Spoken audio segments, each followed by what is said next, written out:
Bonjour à tous, l'Arena a ouvert ses portes. La salle sportive et culturelle de Brest a été inaugurée ce samedi. Tout le week-end, les curieux sont venus en masse pour découvrir ce nouveau complexe. Le PS du Finistère a fait sa rentrée politique. La fête de la rose du département s'est tenue ce dimanche à Quimperlé en présence de Jean-Christophe Cambadélis, le premier secrétaire du parti. Reportage dans un instant. Et puis durant le week-end, Guy Pava s'est transformé en camp américain pour célébrer les 70 ans de la Libération. Le public s'est déplacé en nombre pour revivre cet événement. Merci à vous de nous suivre. Nous sommes le lundi 15 septembre 2014. C'était l'événement du week-end à Brest. L'Arena a ouvert ses portes. La salle sportive et culturelle a nécessité 2 ans de travaux. Elle peut accueillir près de 5000 personnes. Les Finistériens étaient nombreux à venir découvrir l'édifice ce week-end. Le reportage de Gwenaëlle Fleur et Frédéric Lorenzo.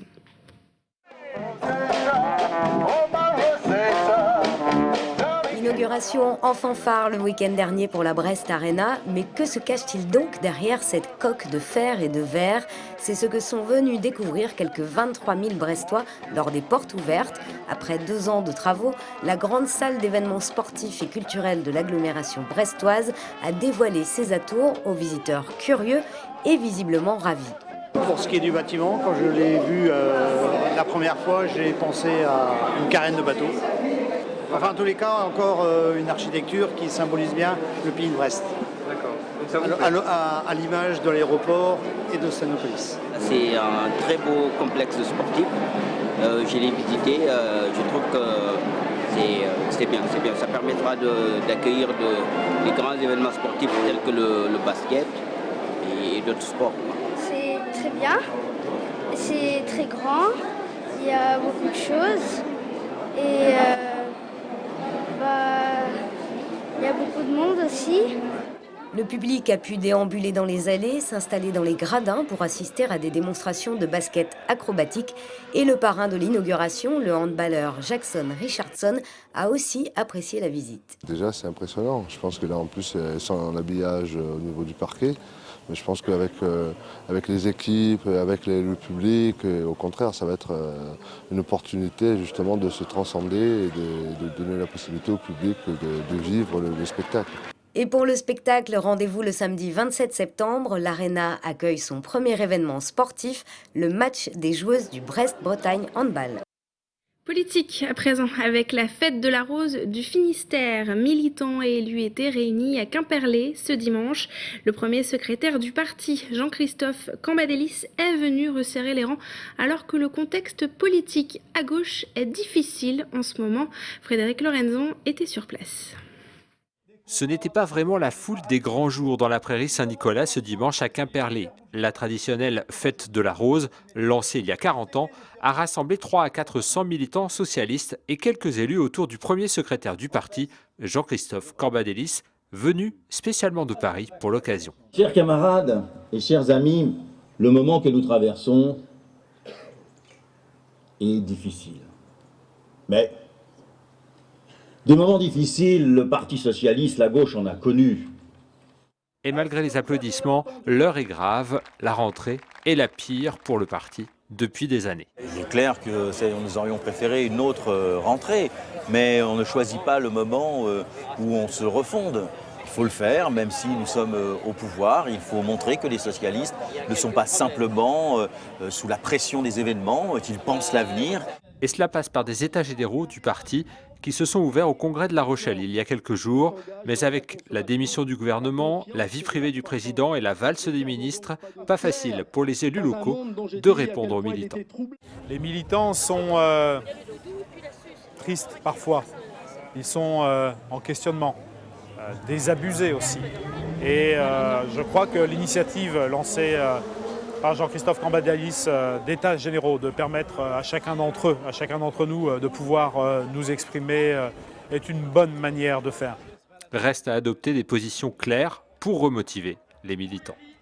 Notamment sur le rapport de la France à la mondialisation. Pour moi, c'est quelque chose qu'on n'a toujours pas clarifié entre ceux qui veulent démondialiser, ceux qui acceptent la mondialisation et qui veulent faire une formation progressiste à l'intérieur. Moi, je suis sur cette ligne-là. Les militants ont jusqu'à décembre pour faire remonter leurs doléances. Reste à les mobiliser. Ils étaient 2 fois moins nombreux cette année que l'année dernière à cette fête lancée il y a 40 ans par Louis Le Pinsec. 110 000 visiteurs attendus et plus de 1400 exposants. Le Salon international de l'élevage à Rennes débute ce mardi et il fait encore fort cette année pour la 28e édition. L'aspect international est mis en avant, le nombre de stands étrangers est en progression, une bonne chose pour faire découvrir les productions bretonnes alors que l'embargo russe continue de peser sur les producteurs bretons, comme nous l'explique Jacques Jaouen, le président de la Chambre d'agriculture de Bretagne, au micro de Christophe Boucher. Ça a déstabilisé les marchés, c'est-à-dire que nous, on n'a pas énormément d'exportation vers la Russie, mais n'empêche que les pays qui sont les plus concernés essaient de retrouver des marchés ailleurs et ça déstabilise l'ensemble des marchés.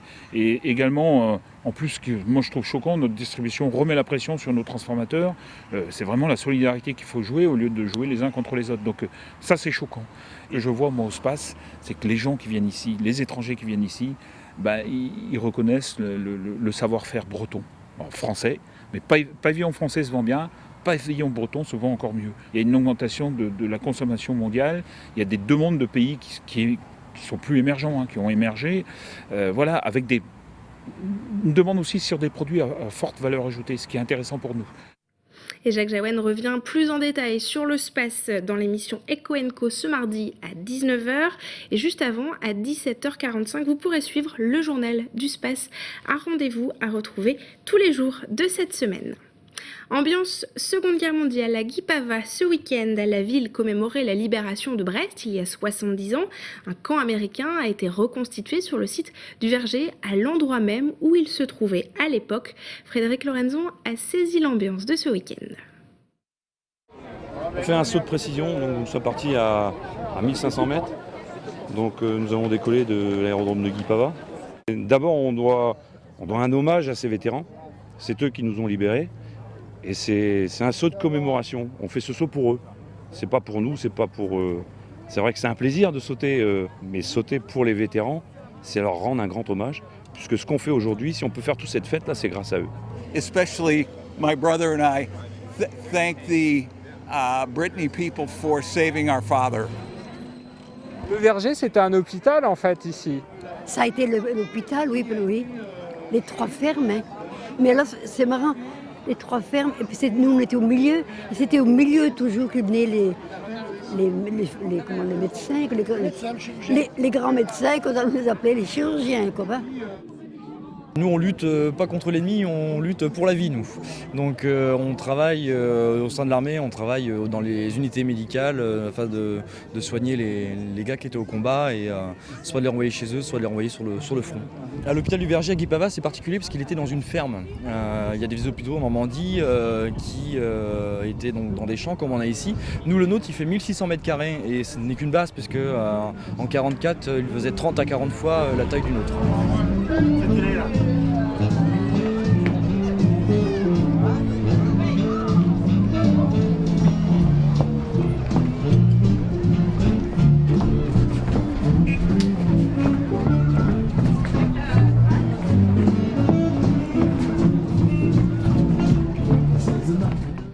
Direction Ouessant à présent. Tout le week-end, le festival Lilophone a pris possession de l'île. Retour sur cette 7e édition avec Kevin Caillé. Ce week-end, les navettes Penarbed n'ont pas arrêté. Sur 3 jours, c'est plus de 2000 personnes qui ont débarqué à Ouessant pour la 7e édition du festival Lilophone. C'est une super édition, hein, la numéro 7, on va la garder dans les mémoires. Ça joue à guichet fermé, 2400 billets vendus. Un succès, une super programmation, un super public, une super ambiance et un super temps. Un bon résumé du week-end. Et si l'Hélophone est le plus à l'ouest des festivals, la programmation, elle, ne l'est pas. Plus de 10 groupes sur 2 jours, dont François and the Atlas Mountain, Pigalle, 1969 Club et comme tête d'affiche, les Têtes Raides. On ira à danser, c'est pas trop tôt, jusqu'à 12 ans, à nous en brûler la peau. Moderato. Après le festival Les Vieilles Charrues et le Bout du Monde, on voulait voir un petit festival où il y avait 1000 ou 2000 personnes seulement. Et c'est beaucoup plus sympa, plus intime. Excellent, beau temps, belle mer. Les Ouessantins toujours aussi accueillants. Le contexte il est bien, l'île elle est superbe. Moi je conseille. Un public nombreux et ravi. Bref, l'Îlophone confirme sa place de rendez-vous à ne pas rater pour découvrir Ouessant autrement. Merci à vous de nous avoir suivis. Excellente soirée, on se retrouve demain.